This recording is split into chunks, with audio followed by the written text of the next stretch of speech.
Muy buenos días, muy buenas tardes a todos, en función desde el país que nos escuchan. Bienvenidos a EAL de Business School.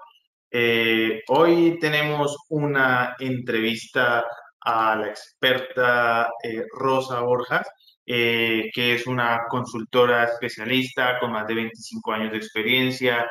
Tiene un gran desarrollo profesional en la implementación y asistencia técnica en modelos para la gestión de riesgos de lavado de activos, financiamiento del terrorismo, corrupción, riesgos, bueno, un montón de actividades referente a este tema. Adicionalmente, Rosa es profesora del máster en compliance y también del máster en riesgos. Rosa, te doy la bienvenida y bueno, más que esta presentación, quiero que saludes a las personas y te presentes tú también. Gracias. Gracias, Nelson. Gracias a todos también por conectarse ahora en la mañana. Importante siempre darnos un pequeño espacio como un break para conversar sobre algunos temas que no podemos perder de vista, que aporten a nuestro día a día, sobre todo los que venimos gestionando riesgos, los que venimos dando mantenimiento al sistema de compliance empresarial, ¿no? Entonces siempre es importante tocar aspectos relevantes. Son infinitos los temas que hay que tratar, pero los iremos abordando a medida que se den estos espacios siempre importantes que proporciona EALDE, ¿no? Muchas gracias más bien, Nelson. No, pues gracias a ti y a todos los asistentes. Adicionalmente, quiero que me escriban aquí por el chat de qué programa son, si son alumnos de la escuela, si no lo son. Y bueno, así vamos viendo, digamos, un poquito de interacción en esta sesión de hoy, que básicamente recopilamos algunas de las preguntas más comunes de nuestros alumnos y de acuerdo a eso, pues queremos resolverlas en este espacio. Pueden escribir en el apartado del chat, también si nos envían un saludito dependiendo del país que nos escuchen y también vemos de dónde estamos conectados todos. Por ejemplo, Mónica nos dice que nos saluda desde Paraguay. Eh, Xochitl desde México, también Jack desde Perú, Cintia de México, Gina desde Honduras, Alexandra desde Ecuador. Bueno, vemos a varias personas de diferentes países. También si pertenecen a alguna de las asignaturas de la profe, pues también que nos lo mencionen, que seguramente a Rosa le queda un poquito más en la mente el nombre y bueno, tendrá en cuenta el tema. También nos saludan desde Colombia, Mauricio, buenos días, ¿qué tal? Dorlan nos saluda también desde La Riviera, Dorlan Riviera, perdón, desde Managua, en Nicaragua, Centroamérica presente, por aquí nos dicen también. También Luz, que se va a graduar de la maestría en Compliance, Fraude y Blanqueo y también es colombiana, que un gusto. Bueno, bienvenidos a todos y a todas y bueno, vamos a dar continuidad con esta entrevista, así que Rosa, Gracias. entre todas estas preguntas que nos hacen todo el tiempo, eh, cuando se trata de la gestión de riesgos en materia de delitos, ¿qué relevancia tiene el desarrollar el principio de proporcionalidad en una empresa? Gracias, Nelson, por la pregunta. Sí, justamente es un tema que siempre viene a colación cuando tenemos reuniones con los directorios, con las gerencias generales, en el marco de la presentación de los informes técnicos, de los informes de los perfiles de riesgo empresariales. Siempre hablamos del principio de proporcionalidad, ¿no? Cuando se habla, dejando por un lado el tema, digamos, jurídico, referido al principio de proporcionalidad que tiene que ver con utilización desmedida de sanciones, ¿no? Que puede llevar pues a la restricción de la libertad. Si lo queremos llevar al ámbito privado, empresarial, lo orientamos acciones de control desmedidas que salen, ¿no? Y que exceden el perfil de riesgo empresarial y que muchas veces los directores, los gerentes, muestran su fastidio, ¿no? ¿Por qué estas medidas, estas normas nos llevan a implementar medidas que muchas veces impactan los negocios, que muchas veces no nos deja fluir de manera transparente, ¿no? Entonces, la relevancia y el entendimiento de lo que es la proporcionalidad en una empresa en materia de compliance es clave. Nosotros tenemos que orientar la aplicación de controles de una manera razonable, que tengan una relación y que guarden una relación con el perfil empresarial, ¿no? Porque si no va a impactar en los negocios y siempre tiene que haber un vínculo saludable. Yo siempre les hablaba a los alumnos, a mis colegas, nosotros tenemos que tener alianzas con las áreas comerciales, alianzas con las áreas de tecnología. Y esas alianzas se establecen teniendo en cuenta el principio por proporcionalidad. Y llevar a esto nos ayuda el enfoque basado en riesgo, ¿ya? Eso es importante acá. Así es, Nelson. Entonces, ¿por qué es importante establecer el perfil de riesgo empresarial? ¿Qué aporta a las decisiones estratégicas en las empresas? Mira, cuando nosotros queremos entender ese perfil de riesgo empresarial, tenemos que hacer un diagnóstico de riesgos. Un diagnóstico de riesgos de los delitos a los que nos enfrentamos, de las amenazas que nos enfrentamos. Ese diagnóstico de riesgos justamente va a reflejar las características de la empresa, porque el diagnóstico incluye qué vendemos, cuáles son nuestros factores, nuestros productos, nuestros servicios, las zonas geográficas donde desarrollamos actividad, el tipo de segmento de clientes, beneficiarios finales a donde vamos. Entonces, ese perfil le vamos a entregar a la empresa para que tenga una aproximación a los delitos. Entonces, para que cuando ellos tomen decisiones, tengan en cuenta ese perfil y justamente esas decisiones de tratamiento de los riesgos sean proporcionales, ajustados al perfil empresarial. Eso es lo que se busca, por eso hacemos de tener en cuenta esto de acá. Normalmente cometemos los errores de implementar controles, abocarnos a los controles, pero no hacemos un diagnóstico previo si realmente esos controles son suficientes, son eficientes y eficaces para la institución. Si esos controles, esos mecanismos de control, se han construido en función al perfil de riesgo empresarial. Y ahí es donde adolecemos, pues. Porque no solamente tenemos controles que exceden el perfil empresarial, sino que cuando vienen nuestros reguladores, vienen nuestros auditores, nos dan el ok y nos dicen están muy bien, porque estos controles están en el marco de un estándar que se manejan en el sector cuando nos están incurriendo o llevando a error. Porque lo que tiene que opinar el auditor y el inspector es que si los controles son razonables en el contexto del perfil de riesgo de tu empresa, no del sector. Que hayan buenas prácticas que queramos incorporar serán siempre bienvenidas, pero nosotros tenemos que ser muy prudentes y eficientes y eficaces con los controles que vamos a implementar, inclusive aquellos que vamos a recomendar o sugerir como parte de una auditoría. Entonces, para llegar a eso, nosotros tenemos que tener en cuenta el perfil de riesgo empresarial para poder orientar los controles. Y este perfil, pues justamente, tiene relación directa con la proporcionalidad dentro de la empresa, sus características, el tamaño, el nivel de estructura organizacional dentro de ella, la disponibilidad de recursos, la cantidad de productos o servicios, el número de colaboradores. Algo tan sencillo como empresas que, por ejemplo, son reguladas en el mercado de valores, nos dicen, es una empresa de 11 trabajadores, claro, pero ¿y administran 3 clientes? Sí, me dice el gerente general, somos pocos, 3 clientes, claro, pero 3 clientes que tienen la cantidad de activos que una financiera, que puede tener 5.000 clientes. Esa es la diferencia. Entonces, ¿cuál es tu nivel de vulnerabilidad? Entonces, ahí entra ese criterio de proporcionalidad en los procesos de perfilamiento del riesgo para establecer controles idóneos a esos 3 clientes en este caso, si lo requieren o no.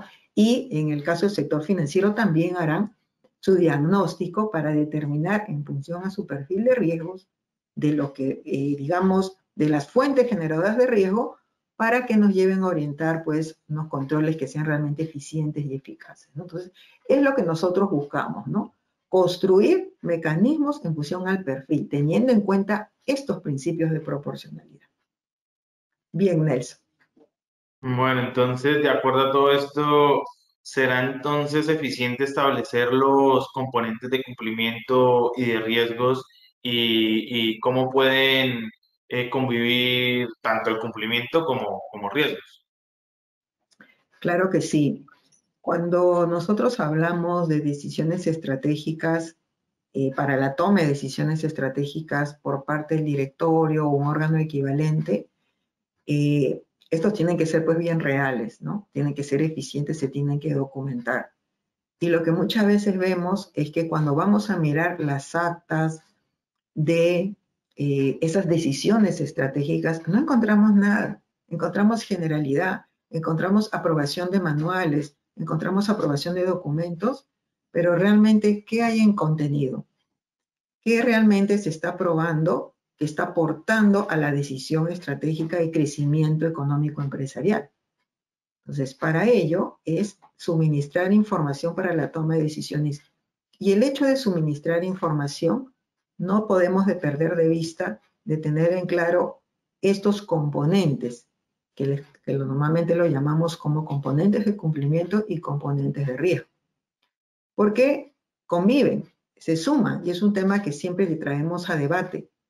¿Viven de manera aislada o deben de trabajar de manera conjunta? Pero cada uno tiene sus propias características, pero forman parte de un todo. Entonces, por supuesto que sí tienen que convivir, ¿no? Componentes de cumplimiento y componentes de riesgo. El riesgo va a aportar justamente a eso, a entender, ¿no? A conocer, ¿no? Administrar esa incertidumbre, obtener información para poder tratar, minimizar esos riesgos latentes. Y para eso tendremos que trabajar con un marco metodológico de gestión, con una secuencia de pasos ordenada, ¿no? La búsqueda de la excelencia de estos sistemas no va por optar por uno u otro modelo, sino por realmente acomodar lo que realmente requiere la empresa. Y ahí entra el principio de proporcionalidad. Que sea coherente, que sea saludable esa secuencia de pasos que nos van a ayudar a echar a andar esto, ¿no? Y de hecho, el perfil y analizar los riesgos nos va a orientar a establecer controles idóneos y por tanto va a caer por sí mismo las actividades del cumplimiento del control. Porque para que se pueda cumplir el control, tiene que ser eficiente el mismo, o sea, tiene que haber nacido bien. No puede haber sido copiado, me fui a un congreso, me fui a un evento, me fui a un webinar y comentaron tal control y lo traigo para la empresa y la estoy ahogando. Un control tiene que ser específicamente nacer y crearse, implementarse y mantenerse en función al perfil de riesgo. Por eso todas las normas nacionales e internacionales, porque basamos en estándares, siempre nos dicen, actualiza permanentemente tu perfil de riesgo, actívalo, normalmente cíclico, ¿no? Manténlo actualizado, porque eso nos está diciendo de que podemos seguir con el mismo control, eliminarlo, reforzarlo, ¿no? Mantenerlo. Entonces, eso está en función a los criterios de proporcionalidad empresarial. Entonces, miren lo importante que eso, por esto es un sistema porque todo está enlazado. Y acá tenemos que tomar relevancia con la parte de la auditoría y la inspectoría, porque si ellos se abocan mucho a revisar el cumplimiento de los controles, porque es lógico, existe una norma y hay que cumplirla, porque si no nos van a sancionar por ello, ellos también tienen que mirar el principio de proporcionalidad. Oye, ¿esos controles son coherentes o solo está cumpliendo la norma? Y acá es un saludo a la bandera. No, pues, ¿no? O sea, ese es el aporte y que esa es una tendencia que yo aprendí muchos años en el sector FinCEN en Estados Unidos, donde ellos orientan específicamente a establecer el perfil de riesgo de su sistema para luego entrar a la inspectoría, lo que es la auditoría. Entonces toman en cuenta el principio de proporcionalidad y lo basan teniendo en cuenta el nivel de riesgo de los productos o servicios, por ejemplo, o los canales o los tipos de banca que ofrecen estas instituciones financieras principalmente. Entonces ellos toman en cuenta eso para orientar sus labores de inspectoría. Y eso ustedes lo encuentran en el Manual de Supervisión no Bancaria de Estados Unidos, un documento valiosísimo que yo siempre le recomiendo a mis alumnos. Entonces miren lo importante que hay que seguir y tener en cuenta ello. Así es. Y justamente creo que comentan algo así algunos alumnos que están participando. No, efectivamente, les pasa también en sus países, ¿no? Tienen algo bastante similar y muchas veces se enfrentan con situaciones donde oficiales de cumplimiento me llaman, me dicen, Rosa, he asumido el cargo y he encontrado una serie de controles que exceden, ¿no? Tengo acá el área comercial desesperado, el gerente general mortificado. ¿Qué tengo que hacer? Haz un diagnóstico, vuelve a hacer un perfil de riesgo empresarial en materia de delitos u otros riesgos inclusive. Y sobre eso, sincera controles, ¿no? Sincera, establece teniendo en cuenta tu principio de proporcionalidad. ¿Ya? Pero tiene que ser bastante eficiente, objetivo. En materia de delitos, blanqueo de capitales, fraude, corrupción, financiamiento de terrorismo, proliferación de armas de destrucción masiva, delitos cibernéticos, etcétera, tenemos que trabajar mucho de manera objetiva. Acá no podemos hablar de supuestos, ¿no? Que de hecho podemos adelantarnos a ciertos escenarios, sí, pero con volumetría, con información. Yo siempre les he dicho, hay que apoyarnos en la tecnología. Hay que hacer diagnósticos tomando en cuenta registros, datos, patrones. ¿Ya? Eso apunta a la gestión de riesgos en materia de delitos y para eso tenemos que utilizar herramientas. Ahora, es verdad que existen mucho más sujetos obligados 80-1, ¿no? 8-1, 80-20, en todos los países que no son financieros, son del sector real, ¿no? Entonces, tan sencillo como manejar herramientas clásicas que podamos disponer, igual vamos a arribar a esto y nos va a ayudar a dar solución sobre el particular. Así es, Nelson. Bueno, ¿y qué experiencias se vienen dando en el sector no financiero? Mencionaste algo del sector no financiero, pero ¿qué experiencia se viene dando en cuanto a la autorregulación sobre compliance? Este es un tema bien interesante porque en muchos países, a raíz de recomendaciones Gafi, etcétera, han aparecido una serie de normas, pero orientadas más que todo al sector financiero. Entonces están bastante regulados, tienen mucha exigencia, ¿no? Sin embargo, el sector no financiero, sin perjuicio de uno u otros sectores regulados en materia de delitos de lavado de financiamiento, no tienen otra mayor regulación que por lo menos le dé las pautas de cómo mejorar. ¿Y qué vienen atravesando este sector? Este sector es el más vulnerable, es el que ha recibido más hackeo, pérdida de información, robo de información, lavado de activos, etcétera. Entonces, ¿qué están haciendo normalmente los empresarios de estos sectores no financieros, del sector real y sobre todo del sector que no tiene un supervisor? Se están autorregulando. Están tomando experiencias, estándares, ISOs, buenas prácticas para autorregularse y protegerse de daños, de pérdidas, de uso de sus marcas, de vulnerabilidad que puedan estar sus clientes, porque pierden los clientes, inmediatamente se van cuando ven una situación en particular. Entonces, ¿cómo me protejo? Implementando esto. Entonces, la autorregulación está liderando el mercado. Por lo tanto, demandan profesionales como los que están el día de hoy conectados, ¿no? Estamos llegando casi a 100 conectados el día de hoy. Yo encantada que se hayan dado un espacio ahora por la mañana. Entonces, están demandando profesionales que puedan mantener o manejar lo que es el pensamiento sistémico bajo un enfoque basado en riesgos y utilizar técnicas, secuencias de manera organizada para que los puedan ayudar estos empresarios a solucionar estos temas. Esa autorregulación, que es valiosa y que los protege a ellos, si bien están en una situación, digamos, cómoda de que no van a tener un regulador, sí van a tener mayor aporte del empresariado, del directorio, porque es un compromiso que ellos han asumido. Nadie los está obligando, por decirlo de manera normativa, a que hagan una u otra cosa. Entonces, ese empresario proporciona los recursos a ese encargado de prevención de delito, ese gestor de riesgo, para que lo ayude a analizar las vulnerabilidades, a implementar controles de todo tipo. Y para eso, el experto, el gestor de riesgo que ahora está conectado con nosotros, tiene que manejar el principio de proporcionalidad. ¿Ya? Entonces, el mercado está súper abierto, hay bastante demanda de profesionales, estamos viendo muy bien en este sector, no solamente en mi país, sino en muchos países de la región. Y es por eso, porque necesitan protegerse. Y para eso que tenemos que tener uso de herramientas, conocimiento y conceptos, pero ojo, podemos estar muy preparados, podemos tener mucho conocimiento, pero cuando ya nos contraten, vayamos a trabajar una empresa, ya sea como encargados de prevención o como consultores, tenemos que tener en cuenta el principio de proporcionalidad. Hay que ser muy coherentes en lo que vamos a trabajar. Diagnóstico de riesgos para establecer controles. ¿Ya? No traigamos controles de otros lados que no corresponden al perfil de riesgo empresarial.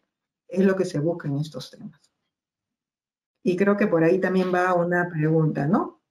Claro, creo que sí. ¿Me lees ahí la Sí, pregunta? la pregunta déjame la saco, de Julieta, Creo que creo sí. que fue. Ajá. Sí, Sí, si quieres te la leo. a ver. Nos dice Julieta, ¿qué sucede si la alta dirección te responde cuando le preguntas cuáles son sus objetivos estratégicos y te responde qué es? Nos encontramos a una empresa que ha crecido sin institucionalizarse. ¿Qué hacemos, digamos, como compliance? Correcto. Mira, en todas las normas en materia de delitos nacionales e internacionales que me las he podido leer, todas hablan de los objetivos estratégicos y siempre hablan en los primeros dos puntos. Parece que las copian las normas, ¿no? En cada país. Siempre se habla sobre objetivos estratégicos. El directorio, las gerencias generales u órganos equivalentes siempre toman decisiones, ¿no?, que tienen que ver con el crecimiento empresarial. Entonces, para lograr esos objetivos, ellos se apoyan en estrategias empresariales, ¿no? ¿Qué vamos a hacer para lograr este objetivo? Eso es lo que ellos tienen que hacer a nivel de negocio. Entonces, en materia de delitos, ellos tienen que tener claro qué tienen que hacer para hacer esos negocios y mitigar los riesgos de los delitos. Eso es lo que ustedes tienen que buscar. Entonces, para ello, los diagnósticos de riesgos que está en el perfil de riesgo empresarial, que es el informe técnico que está en todas las normativas que te exigen armarlo, es lo que ustedes tienen que presentarle, tienen que exponerle, para que ellos tomen conocimiento de esa información y desplieguen esas herramientas, esas estrategias para lograr esos objetivos de manera segura. Que lo incluyan en esos estudios y que se evidencien en actas, en documentos, para que se vea que ellos están haciendo su gestión, porque la norma le dice, oye, tú tenías que haber considerado estos temas cuando estableces las estrategias empresariales. Y no lo hiciste. Yo como auditor siempre lo pido y no lo veo en los documentos, no lo veo en las actas. Digo, entonces, ¿qué es el directorio? ¿Aprueba manuales nada más? Ah, no, pues es que lo que está en el manual es lo que tiene que ver. No, una cosa es aprobar documentos y otra cosa es todas esas actividades que ellos tienen que hacer en el marco de su responsabilidad como directores, ¿ya? Entonces, nosotros tenemos que presentar ese informe. Cuando ellos toman conocimiento, ellos dicen, ok, entonces en las herramientas que utilizo, ¿no?, para lograr mis objetivos, que son mis estrategias, yo estoy tomando en cuenta mi perfil de riesgo en materia de delitos. Entonces, esas estrategias que voy a utilizar van a considerar este o aquel aspecto y toman las decisiones idóneas, ¿no? Entonces, por eso es importante la participación activa, ¿no?, del encargado, del gestor del riesgo, del oficial de cumplimiento, como se le llama en cualquier país, para presentar estos documentos de manera muy eficiente. No muchos números, ni tampoco mucha descripción, ni muchos datos de lectura. Tiene que ser muy ejecutivo, muy concreto, para que su directorio entienda y diga, bueno, esto es lo que está pasando y esto es lo que yo voy a considerar para la toma de decisión. ¿ya? Eso es importante que lo consideren. Y es verdad, habrá directores de empresas o directorios de empresas más pequeñas, a veces familiares, que un poco no tienen claro este tema, entonces habrá que ilustrarlo sobre el particular. Por eso existen también las capacitaciones, ¿ya? Gracias más bien por la pregunta de Fabiola, creo que participó. Muy bien, Nelson. Ok, y también, bueno, sobre este mismo punto, también nos pregunta Víctor que qué hacer si luego de una revisión los auditores han dado conformidad al pago de tributos y posteriormente el órgano revisor encuentra irregularidades. Esta es importante tu pregunta porque estamos hablando de dos expertos que se encuentran, los auditores internos o externos y el supervisor, ¿no? Si estamos hablando de pagos de tributo o cualquier otro proceso natural que tenga que ver con manejo de activos, por ejemplo, ¿no? Que las empresas están adoleciendo de eso, no tienen un programa específico de manejo de activos, ¿no? Y también el manejo del cumplimiento en temas de tributación, impuestos, etcétera, con las diferentes instancias subnacionales y supranacionales que tiene cada país. De hecho, en el marco de la auditoría, el auditor tiene que estar en la capacidad de identificar, pero ellos trabajan por muestras, ¿no? Sin embargo, tienen que tener quizás fuente de información para identificar y adelantarse a algo. Y luego viene el supervisor y detecta algo que no tiene el auditor, entonces ahí es doble, digamos, responsabilidad. Por un lado, la falla de la empresa ante esta irregularidad y por otro lado, el expertise del auditor de no haber tenido algunos criterios mínimos básicos que lo haya ayudado a acercarse al incumplimiento de ese pago de tributos, al ejemplo que nos estaba poniendo Víctor, ¿ya? Entonces, en ese sentido hay doble responsabilidad y ustedes ya lo tienen que reflejar pues en su reglamento de infracciones y sanciones y también tienen que haberlo provisionado. En todo caso, si les cae una multa por parte del regulador, van a tener que provisionar esa sanción que les va a iniciar el regulador posiblemente y dependiendo del valor de lo que ha sido esa ausencia de pago de tributos, por ejemplo, a lo que ha comentado Víctor, ¿no? Gracias, Víctor, por la pregunta. Bueno, y ya finalmente y para cerrar, y volviendo al tema de la proporcionalidad, en el principio de la proporcionalidad facilitará una debida gestión en cuanto a las visitas de un regulador o de auditorías. Por supuesto, claro que sí. De hecho, el principio de proporcionalidad, que va a estar reflejado en el informe técnico, el informe de riesgo de identificación y evaluación de riesgos, va a ayudar a orientar la auditoría y la inspectoría por parte del regulador. Porque si tenemos un diagnóstico donde nos dice que hay ciertos productos, canales o servicios o segmentos de clientes que nos representan mayor riesgo, entonces ellos nos van a ir a mirar si nuestros controles son eficientes o eficaces y nos van a aportar valor la auditoría.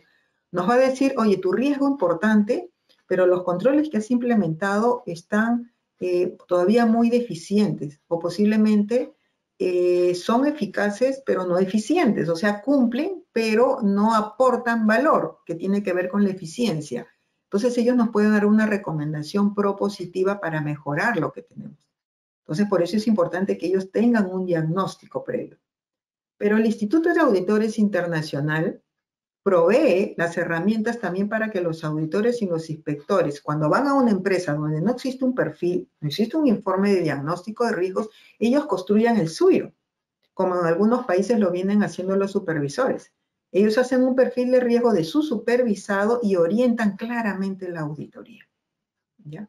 Y esto ayuda, porque ese diagnóstico les va a hacer mirar a tu supervisor el principio de proporcionalidad y él no va a poder ni siquiera recomendarte, obligarte a usar controles que no están en el contexto de tu perfil de riesgo. A pesar que pueda ser una buena práctica que se usa en el sector, oye, pero no calza, pues, en tu empresa, por las características y lo que refleja tu diagnóstico, te corresponden ciertos controles y sí los estás haciendo bien. Entonces, por eso ayuda mucho esto y también para la toma de decisiones y el alcance de las auditorías y de las inspectorías sobre todo.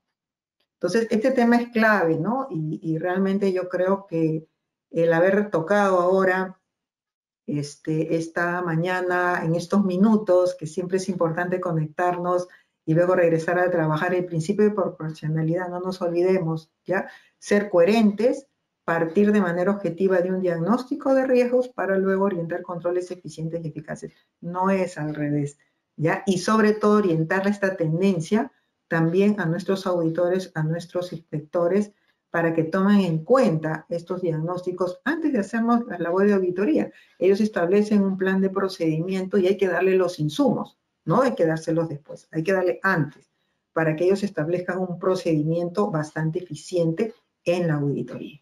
¿Ya? Muchas gracias más bien, Nelson. Bueno, Rosa, por el momento pues ya terminaríamos las preguntas que habíamos recopilado y más que nada agradecerte a ti por tu tiempo y a todos los asistentes por estar aquí presentes el día de hoy. Y bueno, te agradezco nuevamente y por mi parte yo hasta aquí quedaría y te dejo la palabra para que puedas despedirte de las personas.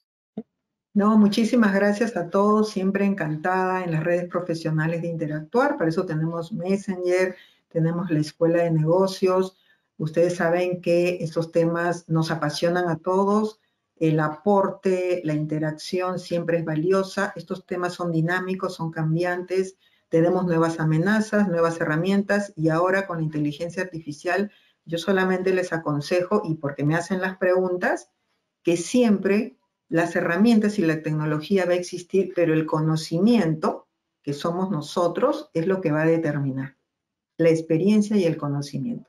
Y por eso siempre tenemos que tener estos conversatorios. Un abrazo a todos y muchas gracias.